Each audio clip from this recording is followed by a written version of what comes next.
Wiley, Coke County Ranchers, to Shelley Smith. And to hear Garland tell it, Shelley said, "What the heck am I supposed to do with a pen of cattle?" And Edna said, "Well, sell them." And thus was the genesis of our Neighbor Helping Neighbor philosophy, which embodies the spirit of the West Texas Rehab and the heart of our agricultural community. I want to thank you for being out here and sharing so generously and giving so freely over the years. A lot of you in that audience are many generations of families that have supported the rehab through that 60-year period. We're so thankful for you. You know, since its inception here, Coleman County ranchers, businesses, and volunteers have donated animals, baked goods, arts and crafts, and cash gifts to the center to help us, and we're so very appreciative. I want to thank our local chairman and our Roundup committee for Coleman, Bob and Sylvia Eddington, Mike Eddington, Jay Davis, Tommy Sloan, Mitch and Bobby Birdwell, Dwayne and Karen Nanny, Wayne McClure, Brent and Renee McMillan, and David and Vicki Stewart. So thank you all for all your hard work on putting this together today. We really appreciate you. I want to take just a brief minute to kind of step away from rehab for a second and talk to you a little bit about the history of the West Texas Rehab. In 1953, the board of directors hired a young physical therapist named Shelley Smith. And a lot of people say the rest is history. Shelley had he called it friend raising, and he was great at friend raising and fundraising for the rehab center. And he had a dream, as did the trustees back then, to provide services to anyone regardless of their financial circumstance. In 1966, he and the trustees established a foundation that would ensure the success of the rehab in perpetuity. And many of the events we still do today have his signature on them because they were created back when he was here. When he passed away in 1990, we created the Shelley B. Smith Award, and it was designed to recognize those groups and individuals who have been so key in supporting the rehab and furthering the rehab in memory of his legacy.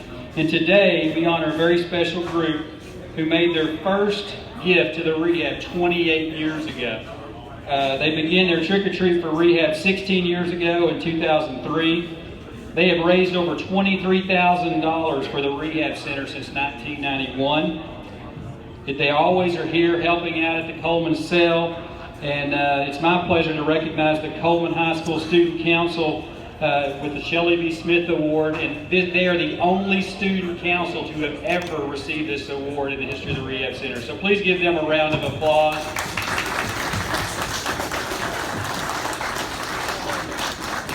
Their principals, Diana Dobbins, and their current sponsors, Sarah Mason. Of course, previous sponsors, Karen Nanny and Alice Hemphill, have also been helpful, and we're going to take some pictures after a while.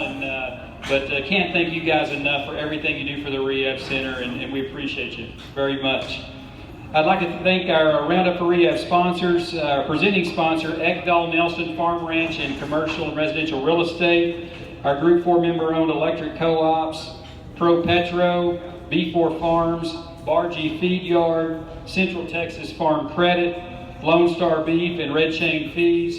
I also want to thank Randy Carson, Ike Taylor for heading up our Roundup for Rehab efforts in the Big Country, and Bob Helmers and Jody Fry for those efforts in San Angelo. And now it's my pleasure to introduce someone who really needs no introduction.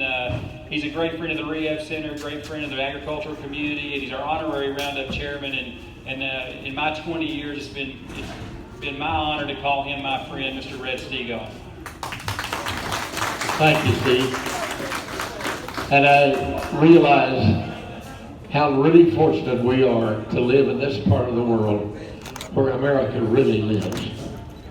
And that's a community where we're constantly neighbors helping neighbors. And that's what this livestock auction is all about. Helping people who need a leg up. And that's what America is all about. I get to travel all over this great land and some places in the United States occasionally. And I heard a story last week that I wanted to lay on you. Some friends of mine from Louisiana, I was down in the hill country with them. They told me this story about Boudreaux and Clarence. And excuse me, Boudreaux and Clarence had lived on opposite sides of the bayou all their lives. And the brush was so thick on either side they'd never seen each other. But they'd stand on the bank and cuss each other every single morning to the top of their voices. So one day they built a bridge across the bayou. And Boudreaux said, "Louise, I'm going to go to the other side of that bayou across that bridge, and I'm going to find Clarence, and I'm going to whoop him good." She said, "How you going to find him? You never see him." He said, "I know that voice. I hear that voice every morning. Every day I live, he cussed me. And sooner or later, he's going to have to say something. And I'm going to find him because I'll know that voice." She said, "Well, be careful." He got about halfway across that bridge and turned around and came back. And she said, "I thought you were going to go with Clarence." He said, "Well, I was, but I need to find them Randazzo boys." Said, "You gonna fight the Randazzo boys too?" And he said, "No, I just need some help. There's a sign on the other side of that bridge that says Clarence, 12 feet 6 inches. I can't handle it by myself." Well, there are a lot of folks with a lot of problems who can't handle them by themselves, and they depend on the rest of us to help them out. And that's what we're doing today. We're very fortunate to have the rehab center in the big country where nobody is turned down. And as a result, we got to raise a lot of money. So you know what it's worth because every single one of you knows somebody who has been helped by the rehab center.